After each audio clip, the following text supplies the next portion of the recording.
పురుషుల్లో సంతానలేమి సమస్య తగ్గడానికి ఔషధం తయారీకి కావలసిన మూలికలు: అశ్వగంధ, శతావరి, కపికచ్చు, పల్లేరుకాయలు, నేలతాడిగడ్డలు. కావలసిన మూలికలు చూసాం కదా. ఇక ఔషధం తయారీ ఎలాగో డాక్టర్ గారిని అడిగి తెలుసుకుందాం. డాక్టర్ గారు, మరి తయారీ విధానం ఎలాగో చెప్తారా? అలాగేనమ్మా. దీనికి ఏంటంటే మనం చాలా తేలిక తయారు చేసుకోవడం, మంచి మంచి మూలికలు, చాలా ఎఫెక్టివ్గా పనిచేసే మూలికలు. ఈ మూలికలతో మందు తయారు చేసుకోవడానికి ముందు మనం స్టవ్ వెలిగించి బాండీ పెట్టుకుందాం. ఓకే. ఇప్పుడు ఇందులో ఒక గ్లాస్ నీళ్లు పోసి మరిగించడానికి పెట్టుకుందాం.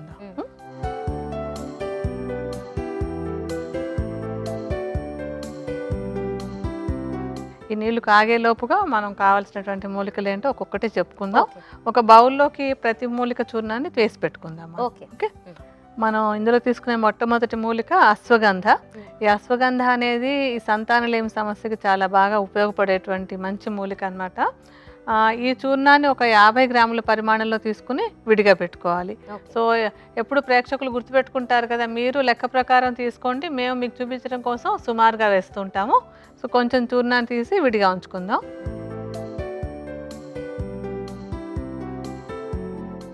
తర్వాత మూలిక శతావరి. శతావరి కూడా ఈ సంతానలేమి సమస్య తగ్గించడానికి చక్కగా ఉపయోగపడుతుంది. వీటన్నిటిని కూడా వృష్య ద్రవ్యాలు అంటారు. వృష్య ద్రవ్యాలు అంటే ఏంటంటే పురుషులలో ఉండేటువంటి సంతానలేమి సమస్యను తగ్గించడానికి ఉపయోగపడేటువంటి మూలికలు అన్నమాట. సో శతావరి చూర్ణం కూడా అశ్వగంధ చూర్ణం లాగానే 50 గ్రాముల పరిమాణంలో తీసుకుని ఇందాక చూర్ణంతో కలుపుకోవాలి. ఆ తర్వాత మనం తీసుకునేటువంటి మూలిక కపికచ్చు. ఈ కపికచ్చుని మామూలు భాషలో మాట్లాడేటప్పుడు దూలగొండి అని కూడా అంటూ ఉంటారు. ఈ గింజల్ని వాడతాం మన ఔషధంగా. అంటే ఈ గింజల్ని ముందు శుద్ధి చేసేయాలన్నమాట. పాలలో బాగా ఉడకబెట్టినటువంటి గింజల్ని ఆరబెట్టి తర్వాత చూర్ణంలాగా చేసుకోవాలి. దాన్నే శుద్ధి చేయడం అంటాము. ఇలాగా శుద్ధి చేసినటువంటి దూలగొండి గింజల చూర్ణం అంటే కపికచ్చు చూర్ణాన్ని కూడా 50 గ్రాములు వేసుకోవాలి. తర్వాత మూలిక పల్లేరుకాయలు అంటాం కదా, దీన్నే సంస్కృతంలో గోక్షుర అంటారు. ఈ గోక్షుర అనేటువంటిది కూడా చక్కటి రసాయనంగాను, అలాగే సంతానలేమి సమస్యను తగ్గించి వీర్య కణాలు చక్కగా ఉత్పత్తి అవ్వడానికి బాగా తోడ్పడేటువంటి మూలిక. ఈ పల్లేరుకాయల చూర్ణాన్ని కూడా సమానంగానే అన్ని సమానంగా 50 గ్రాములు వేసుకుంటున్నాం. ఇది కూడా 50 గ్రాముల చూర్ణాన్ని మిగతా చూర్ణాలతోటి కలుపుకుందాం.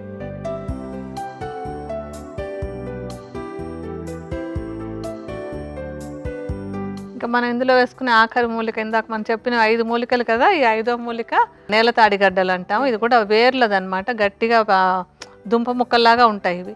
దాన్ని ముక్కలు చేసి చూర్ణంలాగా చేస్తారు నేలతాడిగడ్డలది. ఈ నేలతాడి చూర్ణాన్ని కూడా 50 గ్రాముల పరిమాణంలో తీసుకుని మిగతా చూర్ణాలతో కలిపేసుకుందాం.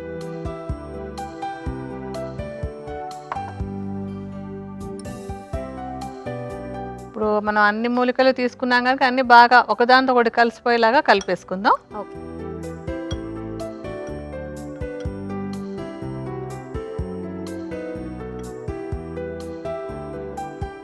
ఇలాగా మిక్స్ చేసుకున్నటువంటిది 50 గ్రాములు అంటే సమాన భాగాలు ఎంత కావాలంటే అంత వేసుకుని పెట్టుకోవచ్చు. సమానంగా కలుపుకోవాలి.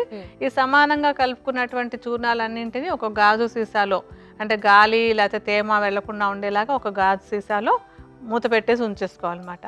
సో ఎప్పటికప్పుడు కషాయంలాగా తయారు చేసుకోవాలి. ఇప్పుడు మనకి ఆ నీళ్లు మరిగాయి కదా, ఈ మరుగుతున్న నీళ్ళల్లో ఒక పెద్ద చెంచాడు చూర్ణం అంటే సుమారుగా ఒక 5 గ్రాములు ఉంటుంది అది. ఆ చూర్ణాన్ని ఇందులో వేసి కాచాలి. ఇప్పుడు మొత్తం మందు ఒకసారి తయారు చేసి పెట్టుకుంటాం, కానీ కషాయం మాత్రం ఎప్పటికప్పుడు తయారు చేసుకోవాలన్నమాట.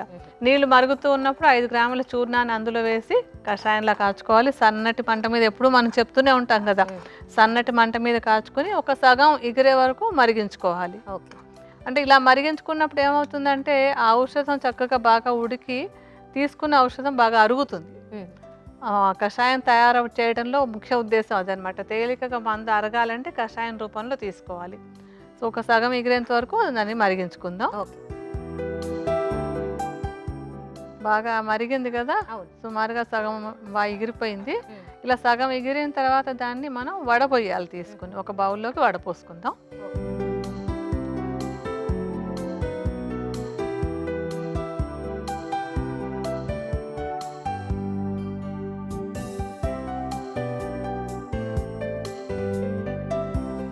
ఔషధం మనకి రెడీ అయిపోయినట్టు, అంటే కషాయాన్ని వడగట్టేసాం, ఔషధం రెడీ అయిపోయినట్టే అనమాట. ఓకే, మరి దీన్ని ఎప్పుడెప్పుడు తీసుకుంటే మంచిది అంటారు?